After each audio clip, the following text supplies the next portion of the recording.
Udah pada megang kitabnya?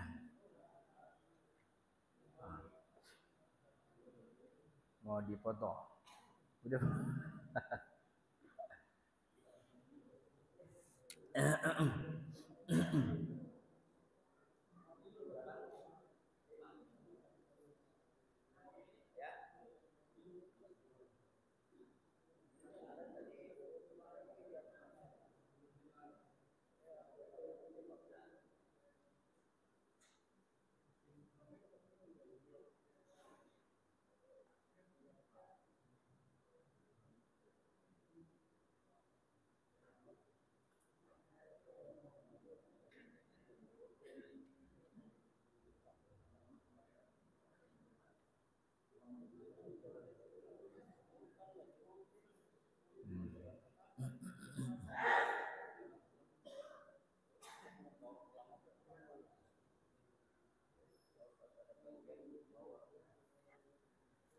Bismillahirrahmanirrahim. Assalamualaikum warahmatullahi wabarakatuh.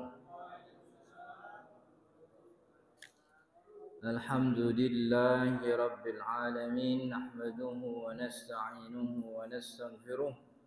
Allahumma salli wa sallim wa barik ala sayyidina Muhammadin, amma ba'du. Qala al-musannifu rahimahullahu ta'ala wa nafa'ana bihi wa bi'ulumihi fid dharain amin ya rabbal alamin. Faslun wasiwaku mustahabbun fi kulli halin. Ya. Halaman berapa tuh? Halaman 4 baris ke-6. Halaman 4 baris ke-6 ini fasalnya baru. Fasal yang ketiga. Faslun, fasal baru, wasiwaku dan siwak mustahabun itu disunnahkan fi kulli halin dalam setiap keadaan, fi dalam kulli setiap halin keadaan, dalam setiap keadaan. Tapi siwak yang disebut di sini ini siwak pekerjaan. Jadi siwak ini bukan benda, tapi siwak ini pekerjaan. Pekerjaan siwak itu membersihkan gigi, itu namanya pekerjaan siwak. Jadi yang disunnahkan itu bukan kayu, yang disunnahkan bukan apa? Yang disunnahkan itu perbuatan menyikat gigi atau perbuatan membersihkan gigi. Jadi jangan diartiin siwak-siwak, apa kayu siwak itu yang apa namanya? Sebab yang dipakai untuk bersiwak itu namanya bukan siwak, itu namanya udun. Ain waw dal, udun. Bahasa Indonesianya potekan batang pohon. Ud. Potekan. Iya. Dulu Nabi Muhammad SAW itu kayunya itu diambil dari pohon namanya pohon arok. Sampai sekarang saya nggak tahu bentuknya bagaimana itu pohon. Tapi pokoknya disebutkan tuh pohonnya pohon arok. Gitu. Saya juga nggak yakin nih siwak-siwak yang nyampe ke Indonesia ini beneran dari pohon arok apa bukan? Apa jangan-jangan pohonnya juga udah nggak ada tuh? Ya, jangan-jangan tuh tibang batang pohon di pinggir jalan ini potek-potekin kan? Nyampe ada atas. Jadi yang dimaksud siwak di sini bukan kayunya, tapi pekerjaannya. Pekerjaan siwak itu pekerjaan membersihkan gigi. Wasiwaku pekerjaan membersihkan gigi mustahabun itu disunnahkan. Mustahabun artinya disunnahkan, bisa juga artinya dianjurkan, bisa juga artinya disukai, bisa juga artinya diminta untuk melakukan. bisa juga artinya dimotivasi untuk diperbuat. Itu namanya mustahabun. Fi kulli halin, dalam setiap keadaan. Jadi membersihkan gigi itu sunnah, dapat pahala dalam setiap keadaan. Jadi nggak kudu pengen sholat, nggak kudu pengen ketemu orang, pokoknya dalam setiap keadaan orang membersihkan gigi itu dapat pahala. Itu salah satu rahmatnya Allah buat kita semua umatnya Nabi Muhammad SAW, bahwa timbang gosok gigi doang dapat pahala. Umat lain kagak ada begitu tuh, kita doang begitu. Ini salah satu rahmat Allah yang Allah berikan kepada umat Nabi Muhammad SAW, sebab umat Nabi Muhammad ini umurnya pendek-pendek. Jadi di antara umat-umat para nabi, umatnya Nabi Muhammad itu paling pendek. Kalau nabi-nabi terdahulu tuh siapa? Yang paling panjang tuh disebutkan namanya Nabi Nuh. Nabi Nuh itu umurnya 1000 sampai 1075 tahun kalau saya kurang salah ingat. Ada kitab dari Imam Abu Ishaq Al-Marwazi. Beliau nulis di dalamnya tentang umur-umur para nabi. Yang paling panjang itu Nabi Nuh. Nabi Nuh itu sampai 1075 tahun. Apa 1057 terbalik tuh. Pokoknya udah 1000 itu Nabi Nuh. Dan yang ikut di kapalnya waktu itu, yang ikut di kapalnya tuh 6 pasang, 12 orang. Yang lainnya kan cuman binatang, pasang-pasang. Jadi Nabi Nuh tuh dakwah sampai sekian ratus tahun itu yang ikut cuman 12 orang. Iya. Itu makanya Nabi Nuh itu termasuk ulul azmi. Nabi ulul azmi itu kan ada 5. Nabi yang dengan di antara para nabi paling utama, yaitu ulul azmi. Nabi dengan tingkat musibah paling besar, tingkat kesabarannya paling tinggi, ulul azmi. Iya, bagaimana nggak sabar dakwah ratusan tahun yang ikut cuma 12 orang. Orang kita bikin partai setahun satu aja udah bubar besok. Ini Nabi Nuh Nabi Nuh. Jadi maksudnya kenapa ini jadi rahmat? Ya, kasih ya.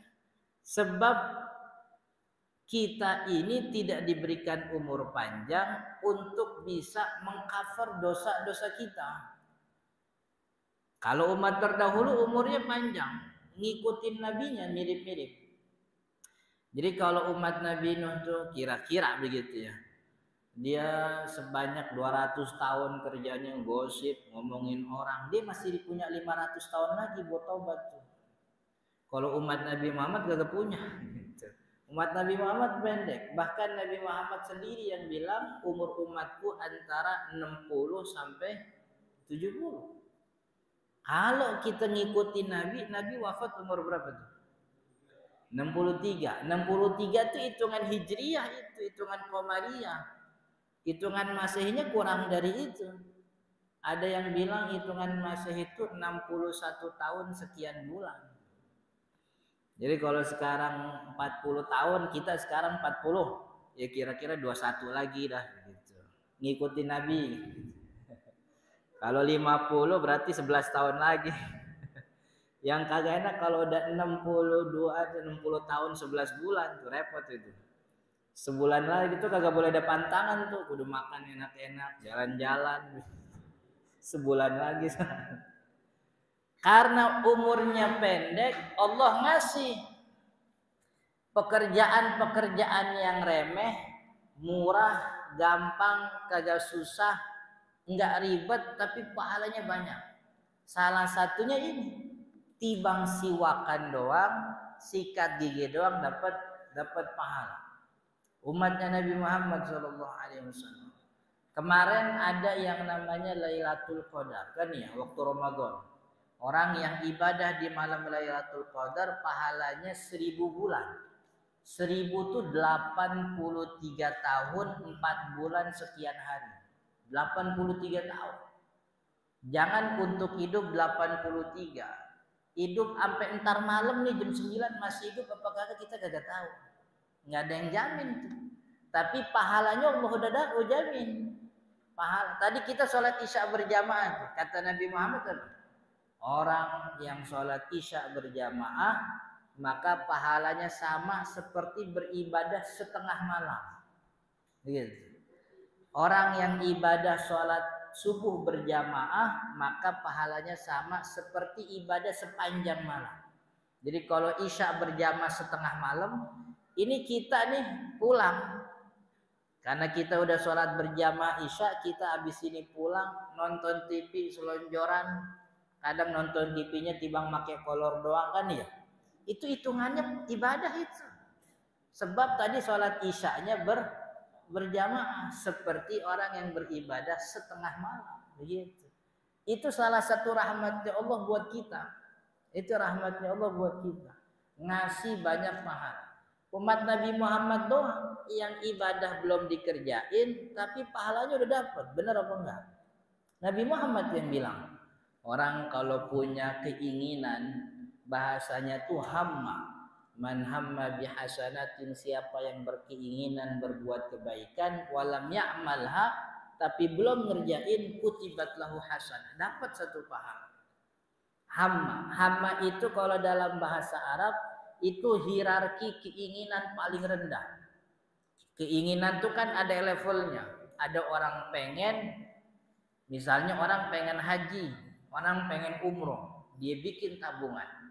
Dia nabung tuh setiap hari 5.000, 10.000. Itu bukan cuman pengen, itu namanya azam. Keinginannya udah naik level. Ini Nabi Muhammad bilang hamma, siapa yang ingin kebaikan tapi belum ngerjain, Allah udah catat kebaikan. Hamma tuh tibang nempel doang di otak. Kalau bahasa orang kitanya apa ya? Baru ngeh doang begitu. Ini dapat WhatsApp nih. Hadirilah pengajian malam minggu. Muncul di dalam hati. Ntar gua hadir dah. Gitu. Tibang begitu doang tuh. Ntar gua hadir lah. Gitu.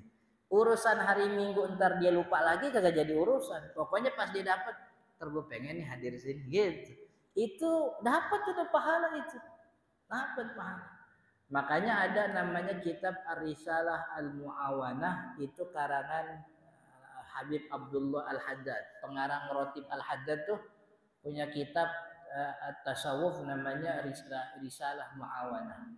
Salah satu isinya itu kalimatnya orang muslim itu sebaik-baik muslim itu adalah yang mempunyai niat banyak, yang memperbanyak niat-niat kebaikan.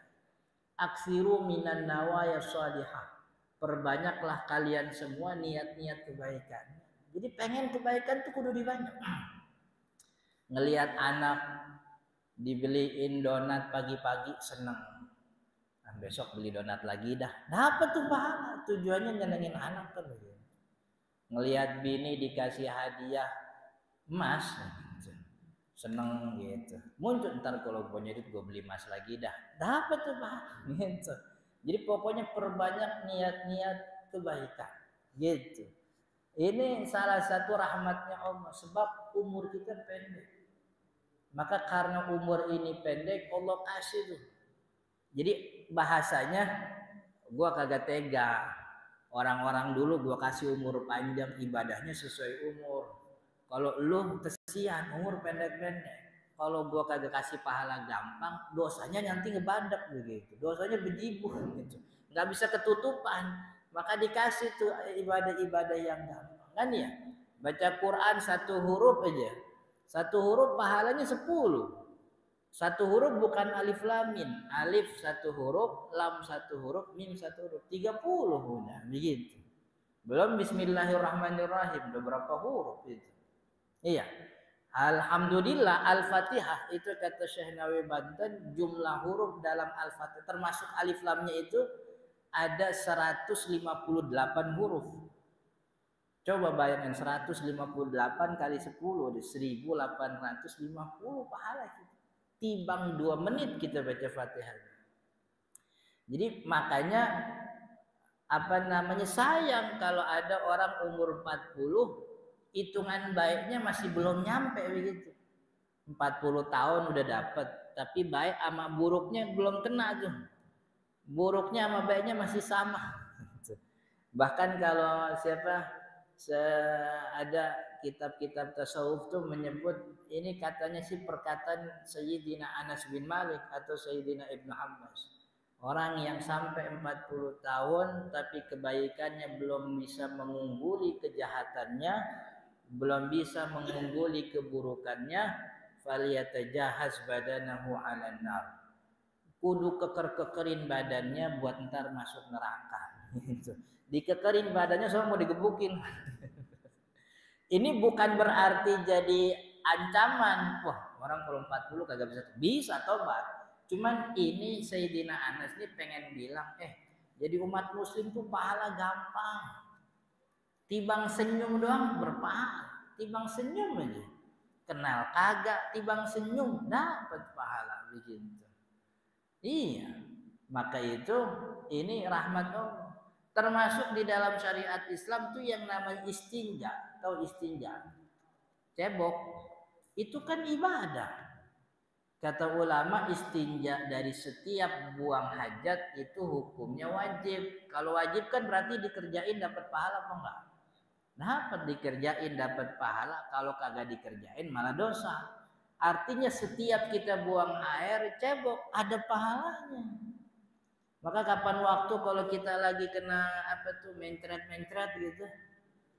Jangan emang kurang sedekah kemarin diajakin ibadah mulu akhir sekarang ini. Iya, cebok lagi, pahala lagi kan begitu. 5 menit pengen bebek lagi, akhirnya pahala lagi begitu. Itu kan husnuzonnya kudu begitu. Biar hidup enak kan ya, husnuzon. Allah ngajakin nyari pahala lagi nih. Belum 5 menit udah pengen ke WC lagi. Ih, nyari pahala.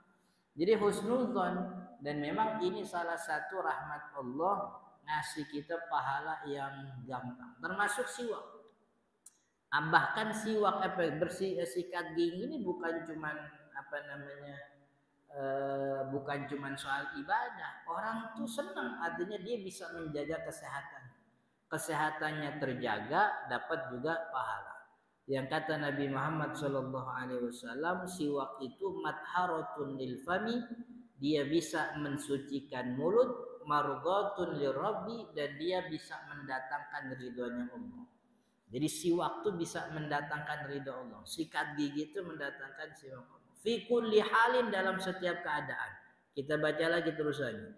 Illa, kecuali ba'da zawali, ba'da setelah az-zawali. Zawal ini tergelincir matahari waktu zuhur. Jadi maksudnya siwak nih, sikat gigi sunnah dalam setiap keadaan. Mau makan, habis makan, sebelum makan, mau tidur, bangun tidur, ketemu orang, habis ketemu orang. Kecuali, nggak jadi sunnah nih, kecuali ba'da zawali, setelah zuhur, lisaimi, bagi orang yang puasa. Kalau orang yang puasa, habis johor udah kagak sunnah lagi. Tapi ini puasanya puasa wajib, kata Imam Syafi'i begitu. Kenapa kalau habis johor udah kagak sunnah lagi? Kan kita sikat gigi, siwakan ini karena emang biar dapat ridhonya Allah. Allah yang nyuruh begitu. Melalui nabinya bilang itu siwak tuh ngebersihin mulut sekaligus bikin Allah ridho. Tapi Allah juga bilang melalui nabinya dalam sabda Nabi Muhammad bilang gimana? La khulufu famir shaimi atyabu min rihil miski indallah. Baunya mulut orang yang puasa itu lebih disukai kepada Allah dibanding bau misk. Kapan kira-kira orang kalau lagi puasa baunya tuh udah mulai muncul? Baunya tuh kira-kira ya udah siang. Kalau pagi masih dekat sama makan, kan ya? Pagi masih dekat sama mandi. Jadi aromanya tuh masih belum bau amat begitu. Ntar udah rada siang baru ketemu baunya. Ini bau begini ini Allah demen begitu. Maka bagi orang yang puasa tidak ada kesunahan lagi setelah zuhur. Tapi kata Imam Syafi'i ini puasanya puasa wajib kayak Ramadan. Puasa Ramadan, puasa qada. Kalau puasa sunnah Senin Kemis itu tetap si waktu sampai kapan aja tetap sunnah. Sikat gigi. Alasannya kenapa? Alasannya begini kata Imam Syafi'i. Kalau orang puasa wajib habis zuhur kecium bau mulutnya kagak enak, nggak usah malu, nggak usah minder, karena semua orang lagi puasa, paham semua orang gitu. Tapi kalau habis zuhur dia lagi di puasa sunnah, orang-orang kagak ada yang puasa, dia puasa Senin Kemis atau puasa apalah puasa sunnah, kecium bau mulutnya sebab dia berpuasa, takutnya dibisikin sama setan. Gimana dibisikin sama setan? Gara-gara orang nyium bau mulutnya, dia nyombong ibadah sunnahnya. Ini mohon maaf Pak Haji, saya emang kalau Senin mah biasanya puasa gitu. Ini kalau ada bau nih mohon maaf. Padahal kagak ada yang nanya begitu. Cuman setan ngebisik. Itu yang dikhawatirkan Imam Syafi'i begitu. Kalau habis johor tetap sunnah siwak. Bahkan lagi puasa. Kalau puasa sunnah mah bisa-bisanya jangan sampai orang tahu kalau kita lagi ibadah. Kalau dia tahu nanti kita akhirnya dibisikin setan jadi sombong, gitu. Jadi sombong. Setan tuh ibadah yang udah sekian tahun lewat aja masih diingetin. Nyampe dia masjid, dulu tiangnya gue nyumbang nih di sini, gitu. Itu udah lewat 20 tahun gitu. Setan bisikin lagi, dulu gue nyumbang nih. Kan iya. Maka supaya tidak ada jalan setan mempengaruhi ibadah kita, tutup jalan-jalannya gimana? Salah satu cara kalau lagi puasa sikat gigi aja. Biar orang pada nggak nyium itu bau puasa sehingga setan nggak jadi muncul bikin sombong-sombongan gitu. Tapi kan ini bagi orang yang kalau dia puasa sunnah masih kerja, puasa sunnah masih keluar, masih kerja. Kalau dia puasa sunnah tapi di dalam-dalam aja, misalnya emang kerjaannya di dalam apa kalau bahasa kita WFH kan ya, atau kerjanya emang dagang, nggak kemana-mana, maka sama hukumnya kalau habis zuhur jangan jangan siwak, jangan sikat gigi. Sebab orang kayak gini kan nggak punya kemungkinan sombong. Dia sombong sama siapa coba di rumah sendiri. Sama bini kan orang kagak mungkin sombong sama bini. Orang keren-kerenan depan bini ada gitu kan kagak. Bini kan tidak pernah terkesan sama suaminya kan. Kan ya. Kalau bahasa orang kampung saya, bini tuh tahu kita setai-tainya kan begitu. Setai-tainya dia tahu begitu. Maka kita tuh gak sok-sok kan keren kan ya. Artinya gak usah sok-sokan sok banyak ibadah, sok banyak dibikin terkesan. Artinya kalau orang ini puasa sunnah tapi masih keluar, masih bekerja, tetap sikat gigi begitu. Supaya apa? Supaya setan kagak ngikutin, kemudian orang nyaman di dekatnya begitu. Maka itu kan syariat sholat sunnah kan juga di rumah. Kan ya? Sholat duha, sholat witir, walaupun ada beberapa pengecualian gitu. Tapi pada intinya yang bagus tuh sholat tahajud tuh kan di rumah kan ya. Sholat baiknya di rumah kalau sholat sunnah. Jadi ini maksudnya sunnah dalam setiap keadaan. Tapi kalau bagi orang yang puasa habis zuhur udah kagak sunnah lagi. Tapi kalau tetap sikat gigi Ustaz makruh, nggak batal sih puasanya. Ya cuman kalau lagi sikat gigi dirasa-rasa ditelan batal tuh puasa. Tapi kalau timbang bekasnya doang, sikat gigi udah beres. Cuman ada aroma, ada bekasnya, itu sih bukan bendanya. Itu kalau bahasa kitab namanya asar. Asar tuh apa? Ya bekas. Kalau bekas mah nggak ada masalah. Itu nama kayak orang lagi puasa, pagi-pagi dia berangkat kantor, lewat depan rumah makan Padang. Kan rumah makan Padang biar lagi puasa bakar ayam tetap pagi-pagi itu dia, kan ya bakar. Lagi lewat kecium itu bau bakaran ayam, diisep apa kagak? Diisep, orang kagak bisa menghindar kan ya, emang udah jalannya begitu. Itu nggak batal puasanya, sebab yang diisep tuh bukan barang, bukan benda, bukan ain. Yang diisep tuh asarnya aja, efek daripada itu. Kita lewat lagi naik Transjakarta, naik kereta, naik angkot, di pinggir perempuan wanginya minta ampun. Lagi puasa kita, kira-kira batal apa nggak puasa kita? Kagak.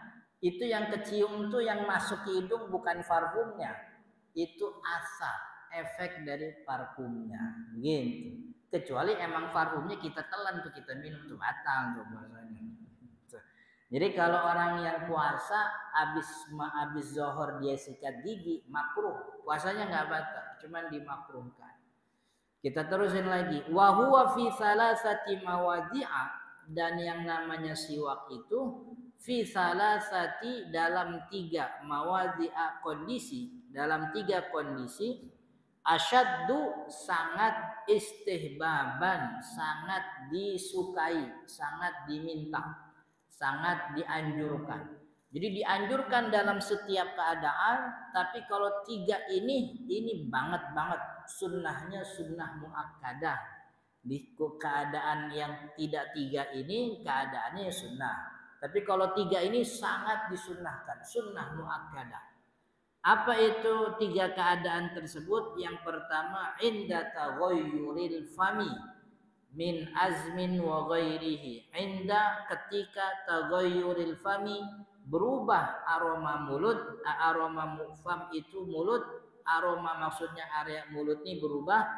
Min azmin, kenapa berubah? Sebab azmin, ketika berubahnya mulut atau kondisi mulut, min azmin, karena sebab azmin itu diam lama, artinya tidak melakukan aktivitas. Itu mulut nggak makan, nggak minum, kagak ngomong begitu, itu tidak melakukan aktivitas, akhirnya mulutnya tuh mengeluarkan aroma, berubah aromanya. Wa ghairihi, atau selain azmin, selain diam lama. Apa selain diam lama yang bikin aroma mulut berubah? Ya makan. Apalagi makan makanan yang punya aroma sangat menyekat, bawang goreng, duren, apalagi itu. Iya. Kalau jengkol sih pas dimakan kagak bau-bau amat. Dia setelah itu habis itu jengkol. Pas dibuang lagi tuh bang. Iya. Jadi pada intinya sangat disunahkan kalau mulut sudah mulai berubah karena diam lama, dari pagi habis sholat, habis mandi pagi sholat duha. Habis sholat duha dia diam, dia baca-baca buku, dia wirid, nggak ada yang dikerjain sampai zuhur. Nah itu kan mulai berubah tuh aromanya. Yang kedua, indal qiyami minan naumi. Yang kedua amat sangat disunnahkan indal qiyami, ketika al-qiyam, ketika bangun. Al-qiyam itu bangun, minan naumi, dari tidur, bangun tidur. Dan ini tidak terbatas bangun tidur malam. Pokoknya kalau bangun tidur amat sangat dianjurkan sikat gigi, siwak. Jadi siwak sama sikat gigi sama. Sebab kita itu tidak ibadah dengan kayunya, tapi kita ibadah dengan maksud dan tujuan syariat siwak. Syariat siwak itu tujuannya membersihkan gigi, menghilangkan bau mulut. Maka dengan apapun itu bisa terjadi, dapat sunnahnya. Bahkan di kitab-kitab fikih siwak itu sah, hatta walaupun cuman pakai jari jemari dia. Nah, pada subuh dia buru-buru, takut ketinggalan rakaat pertama, akhirnya nggak sempat sikat gigi. Ya udah, sambil wudhu di ini sikat pakai tangan. Atau kata ulama boleh juga dengan torfu imamatin, ujung sorbannya, ujung sorban, gitu. Atau kalau ujung sorban boleh, berarti pakai ujung baju. Dulu ada ini namanya, kalau orang Arab nih, ini lubang tangan ini kan gede nih, gamis ini. Ini namanya kum. Ini lubang tangan namanya kum. Itu. Nih orok masuk sini bisa nih gitu. Pokoknya gede. Nah ini dengan ujung kum juga bisa. Itu di apa namanya dibolehkan. Bahkan kata Imam Taqiyuddin Alis di kitab Kifayatul Akhyar, wa bi kulli syai'in khashinin. Dengan apapun yang penting benda itu kasar. Kasar tuh maksudnya bisa ngangkat kotoran begitu. Apapun. Tapi jangan pakai amplas juga begitu. Amplas sih kasar bener tuh. Cuman kasarnya kebangetan kasar itu giginya jadi halus ya. Jadi pokoknya dengan artinya jangan dipahami kok pakai siwak. Tapi kalau yang mau pakai siwak ya bagus nggak apa-apa. Cuman kalau pakai siwak nih kudu tahu teknisnya atau tekniknya biar benar-benar hilang kotoran gitu. Caranya, tekniknya dan posisinya serta apa ritmenya tuh atas bawah. Mulai dari sisi kanan, atas bawah, atas bawah terus sampai pinggir. Begitu. Kemudian belakang, belakang atas. Begitu lagi sampai kemudian belakang bawah. Begitu. Habis itu dijilat itunya apa namanya? Gitu. Tapi ininya harus dicuci dengan air hangat. Gitu. Jadi ujungnya itu apa sih kalau bahas di apa namanya dibejek pakai gigi geraham dulu ujungnya tuh dibejek dulu apa kalau ditahnik kalau bahasa itunya ditahnik nanti ujungnya tuh kan udah mulai lunak tuh udah pecah-pecah nah ini yang kemudian diairin kasih air begitu tapi kalau kita nggak bisa pakai siwak pakai sikat gigi aja nggak ada masalah jadi yang kedua ketika bangun dari tidur wa'in dan yang ketiga paling dianjurkan indal qiyami ketika mendirikan ila shalah untuk sholat. Jadi mau berangkat sholat. Tapi mau berangkat sholat ini diartikan dua oleh ulama. Pertama artinya mendirikan sholat itu ketika orang udah berdiri mau takbiratul ihram. Kan biasa tuh kalau udah berdiri mau takbiratul ihram ada beberapa ulama kita guru kita buka jubahnya ngambil itu siwak gitu. Itu kalau madhab Syafi'i begitu memang. Tapi mau berangkat sholat juga diartikan oleh ulama ketika wudhu. Ketika wudhu. Kan riwayat dari Nabi Muhammad kan ada dua. Laula an asyqa ala ummati la amartuhum bisiwaki inda kulli shalah. Seandainya tidak memberatkan umatku, aku pengen suruh mereka setiap kali sholat siwak kan begitu. Tapi di hadis lain bukan sholat. Di hadis lain itu laula an asyqa ala ummati la amartuhum bisiwaki inda kulli wudu. Kalau kagak ngeberatin umat, saya pengen nyuruh setiap kali wudhu siwak. Setiap kali wudhu. Nah ada ulama mazhab Imam Malik itu bilang bahwa maksudnya menuju sholat itu bukan pas mau takbiratul ihram siwakan. Jadi maksudnya menuju sholat itu pas lagi wudhu. Gitu. Lagi wudhu. Kenapa? Lagi udah mau berdiri takbiratul ihram justru bukan sunnah. Nih kata sebahagian al-Malikiyah. Salah satunya Imam Ibnu Rushd, kakek. Kan Ibnu Rushd itu ada dua, ada Ibnu Rushd cucu, ada Ibnu Rushd kakek. Ibnu Rushd yang kakeknya. Ibnu Rushd itu dia bilang siwak itu pekerjaan membersihkan kotoran. Dan membersihkan kotoran tuh kagak cocok kalau dikerjain orang udah di dalam masjid gitu. Saya pikir iya juga ini bagus dan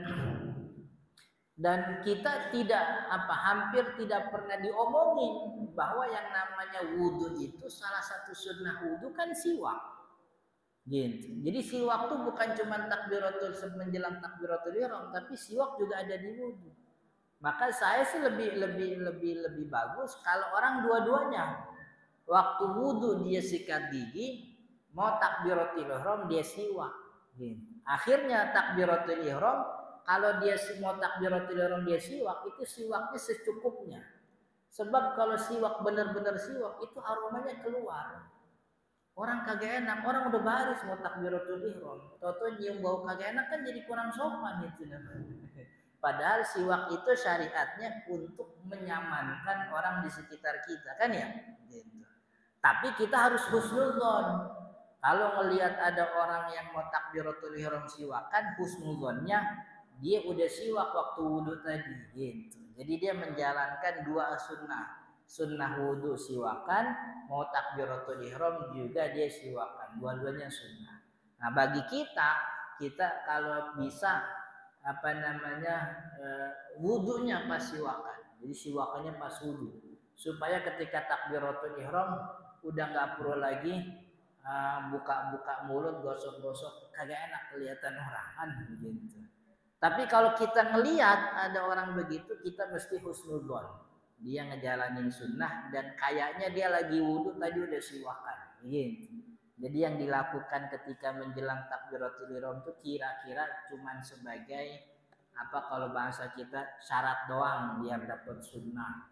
Aslinya mau udah sikat gigi pas lagi wudhu begitu. Jadi ini salah satu syariat umat muslim, bahwa yang namanya sikat gigi adalah sunnah dalam setiap keadaan kecuali setelah zuhur bagi orang puasa. Menjadi sangat sunnah dalam 3: ketika berubahnya mulut, ketika bangun dari tidur, ketika mendirikan atau menjelang mendirikan sholat. Ini bacaan kita pada malam hari ini. Insya Allah kita lanjut di bacaan kita insya Allah minggu kedua. Tapi kayaknya minggu kedua ini saya libur nih. Ada saya dijadwalkan tanggal 12 itu berangkat umroh insya Allah. Jadi tanggal ketemu malam Sabtu malam minggu keduanya itu libur. Tapi belum fix, belum pasti. Saya kan kagak mendisuruh doang. Suruh doang, disuruh. Tanggal sekian bisa gak bawa jamaah? Siap. Siap. Jadi guru saya punya travel. Beberapa hari lalu beliau menghubungi saya. Antum bisa gak bawa jamaah? Siap. Pokoknya siap aja. Kalau diperintah sama guru pokoknya siap aja. Tanggal berapa Ustaz? Tanggal 12. Siap insya Allah. Paspor ada? Ada. Vaksin bisa? Bisa. Saya nggak punya kalau nggak boleh vaksin namanya nggak punya alergi gitu. Alhamdulillah saya nurutin. Tapi insya Allah nanti kita kabari lagi. Wallahu ta'ala alam. Sebelum kita tutup, kalau ada yang mau bertanya silakan. Ada pertanyaan? Ya.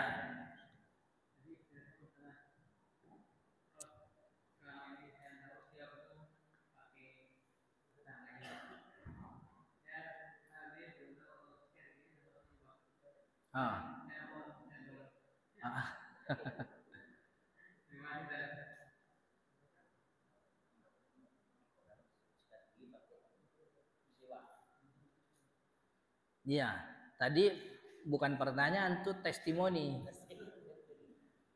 Alhamdulillah ada informasi baru, ternyata sikat gigi itu juga termasuk siwak. Artinya kesunahan siwak bisa kita dapatkan walaupun bukan dengan kayu, tapi juga dengan alat yang ada di sekitar kita. Oke, ada lagi? Yang mana? Iya, itu. Mau tanya di luar tema ini boleh? Kebetulan pengalaman saya sholat subuh, kebetulan imamnya itu tidak pakai kunut, tapi tiba-tiba di sebelah saya itu menggunakan itu enggak juga menggunakan sujud sahwi. Bagaimana kayak gitu kan? Jadi di akhir sholatnya dia sujud sahwi. Jadi imamnya udah assalamualaikum, kemudian dia sujud sahwi. Ini saya kudu baca lagi nih kitabnya nih. Tapi setahu saya iya, maksudnya apakah tidak mengikuti salam imam termasuk menyelisihi imam yang membatalkan sholat atau tidak? Tapi setahu saya tuh menyelisih, seingat saya. Nanti kita buka lagi apa namanya kitabnya. Jadi selama yang ditinggalkan imam itu bukan rukun sholat, orang tidak boleh menyelisih imam. Selama yang ditinggalkan imam, ini imam kagak kunut, kan kunut tuh bukan rukun sholat. Maka kita mengikuti sampai selesai, kita nggak ada masalah. Pun kita tidak perlu sujud sahwi, begitu. Karena dalam mazhab Imam Syafi'i sendiri, meninggalkan kunut subuh, sujud sahwi itu hukumnya sunnah, begitu. Ada imamnya sujud tilawah misalnya, kita paham nih apa namanya yang dibaca imam itu bukan ayat sajadah, bukan ayat sajadah. Maka orang ini kalau tahu yang dibaca bukan ayat sajadah, imamnya sujud tilawah, dia harus niat mufaroqah, memisahkan diri untuk kemudian tidak ikut sujud tilawah, gitu. Tapi kalau dia tidak ngerti, kemudian dia tidak ikut sujud tilawah, sholatnya batal, gitu. Karena termasuk menyelisih. Jadi kita boleh menyelisih imam kalau kita anggap imam itu meninggalkan rukun. Kita lagi sholat, duduk pertama, Rabbi firli warhamni. Toto imam lama banget, rupanya dia baca tahiyat. Udah ketahuan gitu, kita boleh misah, langsung memisahkan diri, sujud kedua, lalu berdiri sendiri lagi, begitu. Tapi kalau imam meninggalkan, yang ditinggalkan imam bukan rukun sholat, begitu, kita nggak ada kebolehan memisahkan diri, nggak ada kebolehan juga kemudian menyelisih imam. Maka seingat saya, kalau di akhir sholat, walaupun di akhir sholat dia sujud sahwi karena imam tidak kunut, seingat saya sholatnya jadi batal. Sebab dia kan udah ngasih tanda sholatnya tuh jadi makmum, maka dia harus ngikutin ke pekerjaan imamnya, begitu. Dan pekerjaan imamnya itu salam, ya dia ngikut salam karena sholatnya juga sudah selesai. Kecuali dia rokaatnya kurang, dia berdiri lagi. Tapi insya Allah nanti kita buka lagi apa namanya kitabnya. Ada lagi?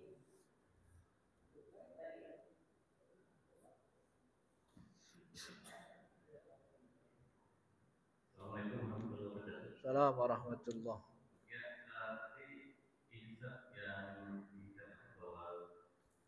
Siwak itu sama dengan sikat gigi. Sikat gigi ya.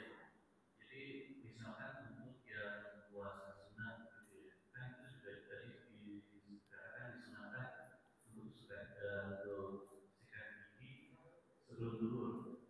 Nah, jadi pertanyaan saya, kalau yang disebut sikat gigi kan itu kan ada pasalnya, Ustaz. Ya.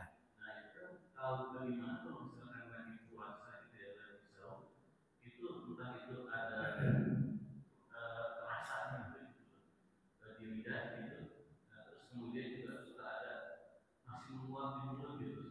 Ya. Nah, apakah itu nanti akan bisa menyebabkan hilangnya batalnya puasa? Ya. Jadi batalnya puasa itu kalau bahasa kitab itu kan dukhulu ainin ilal jaufi, masuknya benda ke dalam rongga. Ini rongga kita nih, mulut rongga, hidung rongga, kuping rongga, kemaluan depan, kemaluan belakang rongga. Jadi kalau ada benda yang masuk ke rongga, batal puasanya. Yang disebutkan tuh ain itu benda. Maka tinggal dilihat itu yang masuk ke mulutnya itu bendanya bener apa asar, efeknya. Efek itu seperti aroma yang menyisa, padahal bendanya udah kagak ada, gitu. Ini kita tuang nih, minyak wangi. Di sini kita tuang. Lalu kemudian kita bersihin. Ainnya, bendanya tuh udah nggak ada, cuman asar. Asar tuh Indonesianya bukan bekas juga, asar tuh efeknya gara-gara tadi dijatuhin minyak wangi. Jadi ini meja ini ada aromanya. Jadi ini aroma ini bukan ain tapi asar, begitu. Selama yang masuk ke dalam rongga bukan ain itu tidak bantah. Tadi contohnya sama, ketika orang lagi masuk angkot kemudian masuk ke hidungnya aroma wangi dari parfum wanita sebelahnya, kan nggak batal, sebab yang masuk ke dalam rongganya itu bukan bendanya tapi efek asar daripada bendanya. Lagi jalan tukang masakan Padang lagi bakar ayam, gitu. Itu aromanya masuk ke hidung, gitu.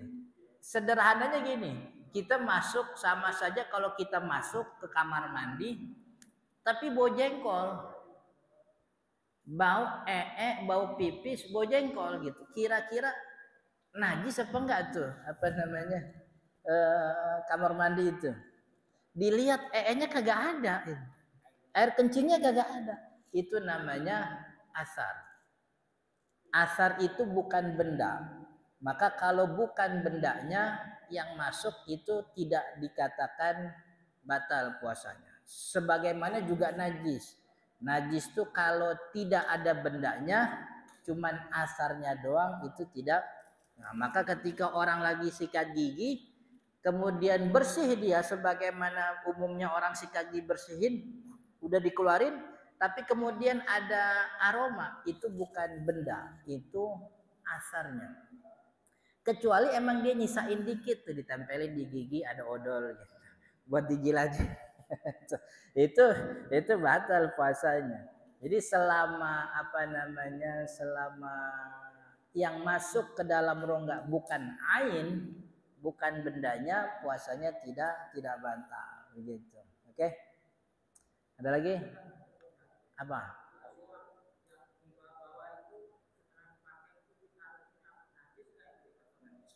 Enggak. Kan kotoran gigi juga bukan najis. Kotoran gigi ya kotoran tapi bukan najis. Enggak ada masalah. Jadi yang kotor belum tentu najis, yang najis belum tentu kotor gitu. Jadi kotoran gigi, makanya sunnahnya itu sebelum siwak digosok pakai air, habis siwak digosok lagi pakai air, gitu sunnahnya, gitu. Yang afdolnya itu begitu. Maka buat saya paling efektif kalau zaman sekarang itu sikat gigi. Iya. Dan ini sikat gigi ini mudah, maksudnya kita nggak perlu kita kemana nginep di mana, hotel nyediain sikat gigi, ada odolnya juga, begitu. Kita kemana bisa beli sikat gigi di warung-warung. Jadi untuk tidak tidak menyanyiakan. Saya kalau di rumah begitu. Jadi kalau anak saya sikat gigi tadi, gitu, anak bilang enggak kan gitu. Katanya, kok nggak sikat gigi? Tadi sore udah sikat gigi. Kata saya sikat gigi. Kan sikat gigi 2 kali sehari, kata anak saya gitu. Di sekolah kan bilang begitu. Enggak, katanya sikat gigi itu 5 kali sehari. Saya bilang begitu. Sikat gigi 5 kali sehari. Pokoknya zuhur sikat gigi, asar sikat gigi, maghrib sikat gigi, isya sikat gigi. Saya kalau di rumah ini tahadus binikmah, kalau di rumah kagak kemana-mana, setiap mau sholat sikat gigi. Enggak, kalau gini kan lagi keluar nih. Kalau lagi di rumah tuh nggak ngapa-ngapain, subuhnya emang bangun tidur sikat gigi, zuhur mau ke mushola sikat gigi, asar sikat gigi gitu. Biar apa Ustaz? Biar Allah ridho aja kan gitu. Nabi Muhammad yang bilang sikat siwak itu membersihkan mulut dan mendatangkan ridho Allah. Jadi kalau bisa sikat gigi gitu. Oke? Sudah? Insya Allah kita lanjut di pertemuan akan datang. Mudah-mudahan bermanfaat.